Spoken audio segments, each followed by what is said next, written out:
Seja muito bem-vindo ao canal Hora de Histórias Assombradas. Se você já faz parte dessa jornada sombria comigo, quero agradecer por toda a paciência e carinho durante o tempo em que estive ausente. Precisei me afastar por um motivo pessoal, mas agora estou de volta. E não venho sozinho. Volto com novas histórias. Relatos misteriosos. Casos reais que desafiam a lógica, e que talvez mexa com algo que você preferia manter adormecido. Agora, se essa é a sua primeira vez aqui, já aproveita para se inscrever no canal, ativar o sininho e se juntar a nós nessa travessia por entre o desconhecido. Não esquece de curtir o vídeo, compartilhar com quem também gosta de sentir aquele arrepio na espinha, e deixar nos comentários o que achou da história de hoje. Isso é essencial para o crescimento do canal e me motiva a continuar trazendo essas experiências perturbadoras para vocês. E falando em comentários, se você tem uma história estranha, sobrenatural, ou simplesmente algo que nunca conseguiu explicar, compartilha comigo. Escreva nos comentários. Eu leio tudo. E quem sabe, a sua história não vira um vídeo no futuro. Só peço uma coisa: respeito. Algumas histórias podem parecer improváveis, exageradas, ou até impossíveis de acreditar. Mas outras podem tocar em algo que você mesmo já viveu, ou que ainda vai enfrentar. Todas as histórias contadas aqui foram enviadas por pessoas reais, ou retiradas de fóruns onde o medo é constante, e o inexplicável é rotina. O sobrenatural é real. Alguns acreditam. Outros preferem negar. Mas a verdade é que nem tudo pode ser explicado. E às vezes, aquilo que a gente finge que não existe é justamente o que está mais perto da gente. Então, apague as luzes. Coloque os fones. E prepare a sua mente. Porque a história de hoje vai te perseguir até depois do fim. A Mulher do Algodão. Todos os nomes, locais e detalhes desta história foram modificados para preservar a identidade dos envolvidos. Meu nome é Carlos, e sou técnico de enfermagem há mais de 15 anos. Ao longo da minha carreira, vi muita coisa estranha acontecer em hospitais, especialmente durante os plantões noturnos. Mas nada se compara ao que vivi certa madrugada no Hospital São Lucas, um nome fictício, claro. Prefiro manter o verdadeiro nome da instituição em sigilo por respeito àqueles que ainda trabalham lá. O hospital é antigo, com mais de 70 anos de funcionamento. Mas, ao contrário do que muita gente imagina, ele é bem iluminado, como deve ser. Os corredores são amplos e o sistema de iluminação foi modernizado há alguns anos, deixando tudo mais claro, embora a sensação de vazio durante a madrugada ainda pese no ambiente. Era por volta das 2 da manhã. O silêncio era tão absoluto que eu conseguia ouvir meus próprios passos reverberando pelos azulejos frios do chão. Enquanto caminhava em direção à sala de medicação, notei uma figura parada ao lado da porta que dava para o necrotério. Era uma mulher. Ela estava vestida com um camisão hospitalar, daqueles azuis bem claros, já meio gastos. Os cabelos eram grisalhos, e sua aparência era frágil. Mas o que realmente me chamou a atenção foi o seu rosto. Ela era uma senhora de idade, devia ter algo entre 65 e 70 anos. O que me arrepiou de verdade foi que sua boca estava cheia de algodão. Isso mesmo. Algodão. Encaixado como fazemos com corpos antes de serem encaminhados ao necrotério. Ela tentava dizer algo, mas era impossível compreender. Apenas gesticulava, com os olhos arregalados, implorando por atenção. Seus olhos brilhavam de desespero. Aproximei-me cautelosamente, com uma mistura de medo e empatia. Perguntei se ela precisava de ajuda, mas tudo o que ela fazia era apontar para a própria boca e balançar a cabeça, como se implorasse para que eu retirasse o algodão. Só que algo me impedia. Um frio tomou conta de mim, um instinto que gritava para não tocar nela. Foi aí que percebi, seus pés não tocavam o chão. Ela flutuava a poucos centímetros do piso. Era sutil, quase imperceptível, mas real. Dei 2 passos para trás, o coração disparado. Nesse momento, as luzes do corredor, que até então estavam perfeitamente acesas, começaram a piscar. Um ruído estranho preencheu o ar, como se uma televisão antiga estivesse fora de sintonia. Quando voltei a olhar, ela já não estava mais ali. Passei o resto do plantão em alerta, sem contar a ninguém. No entanto, ao longo dos dias seguintes, comecei a ouvir sussurros de outros colegas. Uma enfermeira do turno da madrugada comentou ter visto uma mulher idosa parada na porta do necrotério, com algo na boca. Um outro técnico jurou ter sentido uma presença atrás dele ao repor os lençóis na sala ao lado. Todos descreviam a mesma figura, uma senhora de cabelos grisalhos, pele pálida e olhos suplicantes, e sempre com algodão na boca. Algumas histórias antigas vieram à tona. Contaram que, muitos anos atrás, uma paciente idosa havia sido dada como morta após um infarto. O corpo foi preparado e levado para o necrotério, mas uma funcionária, que por acaso era nova na época, disse ter ouvido batidas vindas de dentro do saco onde o corpo havia sido colocado. Quando abriram, encontraram a mulher com os olhos arregalados, mas já sem vida. Acreditam que ela ainda estava viva quando foi considerada morta. Desde então, dizem que seu espírito nunca mais descansou. Se essa história é real ou apenas uma lenda contada para assustar novatos, eu não sei dizer. Mas sei o que vi naquela noite. Aquela mulher, ou aquilo que estava diante de mim, não era deste mundo. E até hoje, sempre que passo por aquele corredor, sinto um arrepio subir pela espinha. Como se alguém ainda estivesse lá, pedindo ajuda, com os olhos, já que a boca permanece eternamente calada. Segundo relato. A mulher da mala. Todos os nomes revelados aqui foram alterados para preservar a identidade dos envolvidos. Meu nome é Daniel, e o que vou contar aconteceu comigo em 2018, quando eu morava na cidade de Campos do Norte, no interior de São Paulo. Era uma cidade pacata, mas cercada de estradas vazias e bairros afastados. Eu sempre voltava tarde do trabalho, pegando o último ônibus da linha 32, o que me deixava por volta das 23h10 em um ponto próximo de casa. Sempre achei aquele ponto um pouco esquisito. Era rodeado por árvores, mal iluminado, e a rua ali fazia um barulho estranho quando ventava forte. Mas como era o mais próximo, não tinha outro jeito.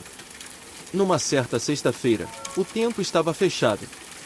O céu carregado, e o vento gelado avisava que a chuva estava para cair a qualquer momento. Eu me abriguei no ponto com meu casaco encostado na parede, esperando o ônibus. Foi aí que eu a vi pela primeira vez. Ela estava parada mais adiante, a uns 10 metros do ponto. Era uma mulher jovem, muito bonita, com cabelos medianos e bem cuidados. Usava roupas claras, não exatamente brancas, mas tons suaves como bege cinza, e um salto vermelho que destacava até mesmo no escuro da noite. Ela segurava uma mala de viagem enorme, que parecia pesada. Mas o que mais me chamou a atenção foi a maneira como ela me olhava. Um olhar vazio, como se não soubesse onde estava. Ela não parecia ter pressa, mesmo com o vento frio cortando a pele. E a chuva, logo depois, começou a cair devagar, mas firme. Ela se aproximou de mim. Seu andar era lento, os saltos faziam um som seco nas poças de água. Parou ao meu lado e me encarou por alguns segundos. "Você me conhece?" perguntou, com a voz baixa, quase melancólica. Aquilo me pegou de surpresa. Neguei com a cabeça, meio desconcertado. "Você quer conversar comigo?" Eu não sabia o que dizer. Ela parecia estar chorando, mas não tinha lágrimas. Me senti mal, como se tivesse quebrado algo frágil dentro dela. Então ela murmurou: "Pode me levar para casa?" Olhei ao redor, tentando entender se era uma brincadeira, ou se ela precisava de ajuda. Mas não havia ninguém. E, de alguma forma, senti um frio na espinha. A mala parecia suja, como se tivesse sido arrastada por terra molhada.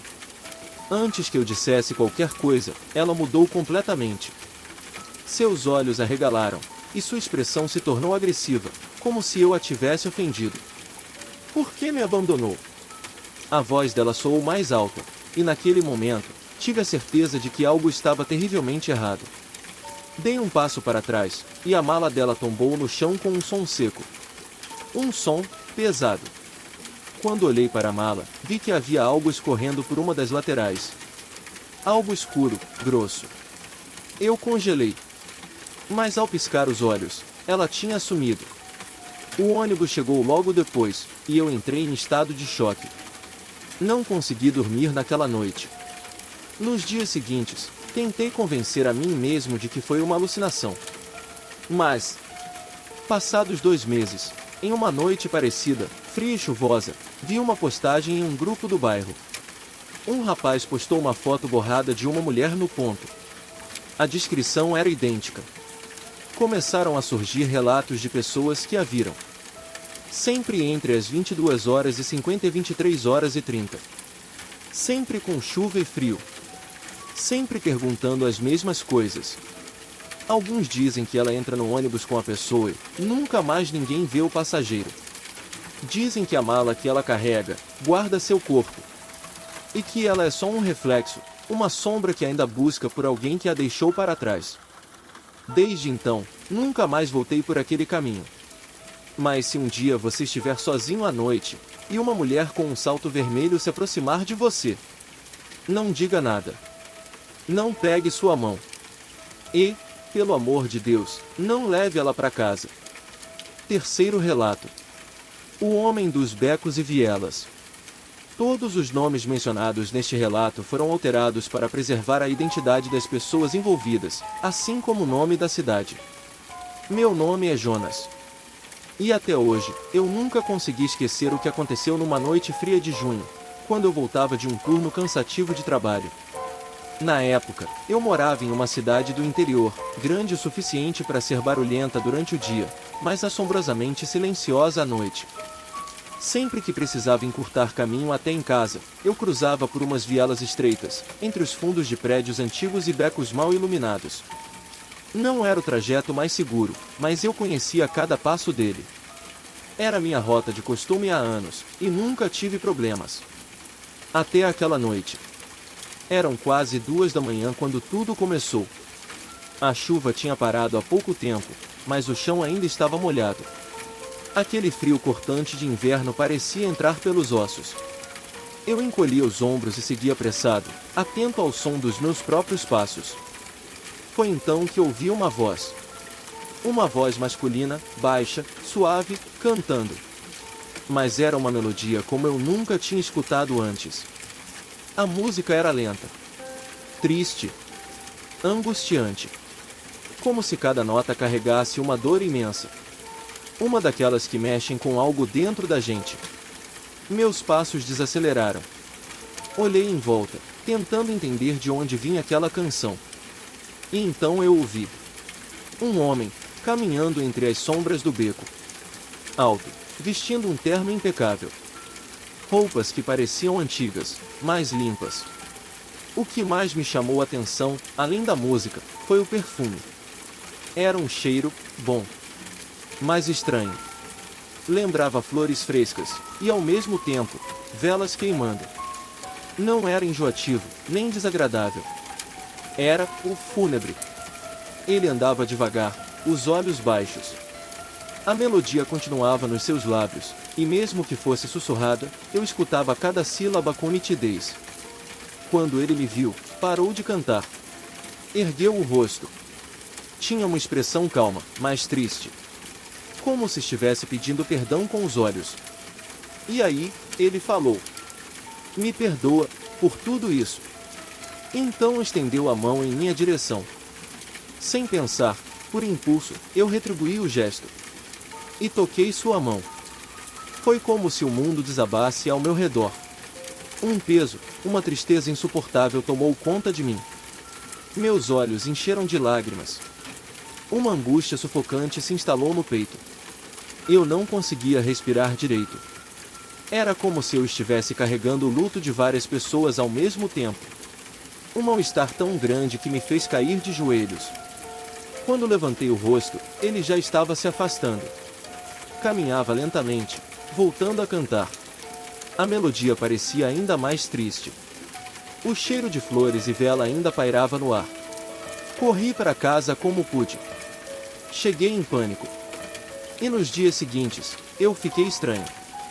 Triste. Sem vontade de fazer nada. Dormia mal. Tinha pesadelos com a música. Foi conversando com uma senhora vizinha que eu descobri algo que me deixou ainda mais perturbado. Ela me contou que, anos atrás, um homem jovem tirou a própria vida ali perto, exatamente em um daqueles becos. Vestia terno. Ia a um funeral. Ao chegar, descobriu que a mulher que amava tinha morrido sem nunca saber que ele amava de verdade. Não suportou. Desde então, dizem que ele aparece por ali, cantando a música que ela gostava de ouvir, pedindo perdão e tentando dividir sua dor com quem passa. Alguns dizem que se você apertar sua mão, ele leva um pouco da sua alegria, só para aliviar o peso que carrega. Se é verdade? Eu não sei. Mas nunca mais passei por ali. E ainda hoje, em noites muito frias e silenciosas, eu ouço aquela melodia em meus sonhos. E essa foi mais uma história aqui no canal Hora de Histórias Assombradas. Se você chegou até aqui, meu muito obrigado! Não esquece de deixar aquele like, compartilhar com os amigos que curtem esse tipo de conteúdo e comentar aqui embaixo o que achou. Sua participação é fundamental para que o canal continue crescendo. Se é novo por aqui, seja muito bem-vindo à nossa comunidade assombrada. E para quem já é de casa, mais uma vez, obrigado pela paciência durante minha ausência. Tive um problema familiar, mas agora estamos juntos novamente, prontos para mais histórias sombrias. Até o próximo vídeo, e cuidado com o que te espera no escuro.